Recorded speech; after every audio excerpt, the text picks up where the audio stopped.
Selamat pagi anak-anak, silakan buka buku pelajaran kalian. Buka bab 3 tentang sejarah perkembangan bahasa Indonesia. Iya Pak Guru, siap. Nah, jadi gini anak-anak, bahasa Indonesia lahir pada tanggal 28 Oktober 1928. Pada saat itu, para pemuda dari berbagai pelosok Nusantara berkumpul dalam kerapatan pemuda dan berikrar.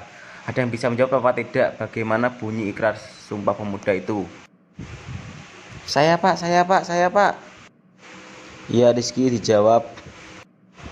1. Pertumpahan darah. 1. Tanah Indonesia. 2. Berbangsa yang satu, bangsa Indonesia. Dan 3. Menjunjung bahasa persatuan bahasa Indonesia. Bagus Rizky. Jadi ikrar para pemuda ini dikenal dengan nama Sumpah Pemuda.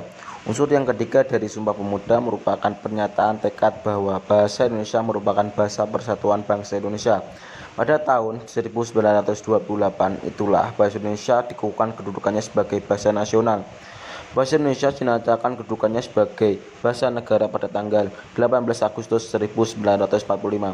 Karena pada saat itu Undang-Undang Dasar 1945 disahkan sebagai Undang-Undang Dasar Negara Republik Indonesia. Dalam Undang-Undang Dasar 1945 disebutkan bahwa bahasa negara ialah bahasa Indonesia. Bab 15 pasal 36. Siapa yang tahu bahasa Indonesia lahir pada tanggal berapa? Dewangga, coba jelaskan.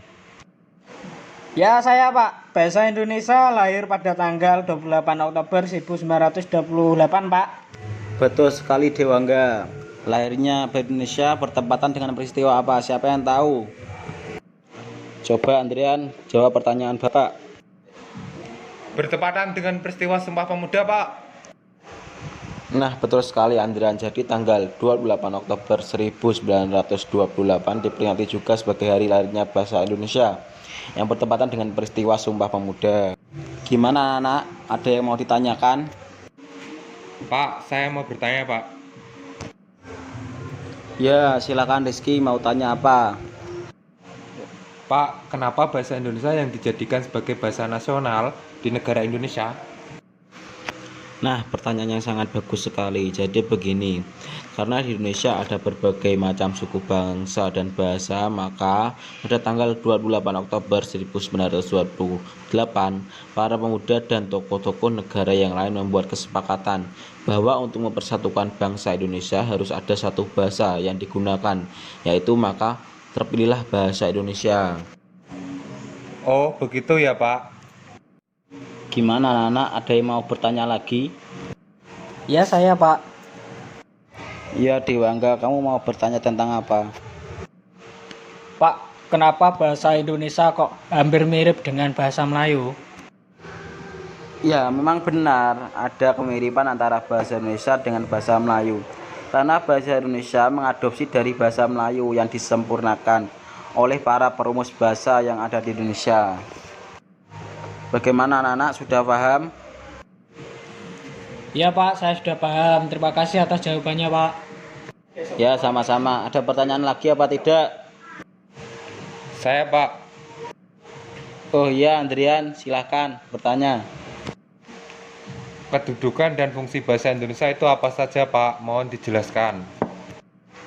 Fungsi bahasa Indonesia dalam kedudukan sebagai bahasa nasional meliputi 4 aspek, yaitu bahasa Indonesia sebagai lambang kebanggaan nasional, bahasa Indonesia sebagai lambang identitas nasional, bahasa Indonesia sebagai alat pemersatu seluruh bangsa Indonesia, dan bahasa Indonesia sebagai alat penghubung antar budaya dan antar daerah. Kedudukan bahasa Indonesia terdiri atas 2 aspek, yaitu 1 sebagai bahasa nasional, 2 sebagai bahasa negara. 1 sebagai bahasa nasional.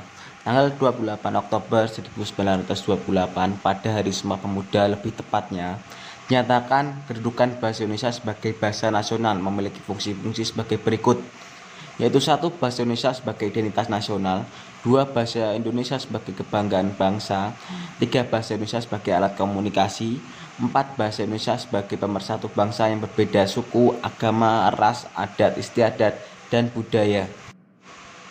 2 sebagai bahasa negara dalam Undang-Undang 1945 bab 15 pasal 36 telah ditetapkan bahasa Indonesia sebagai bahasa negara. Dengan demikian, selain berkedudukan sebagai bahasa nasional, bahasa Indonesia juga berkedudukan sebagai bahasa negara. Bagaimana anak, sudah paham? Ya Pak, sudah. Terima kasih Pak atas penjelasannya.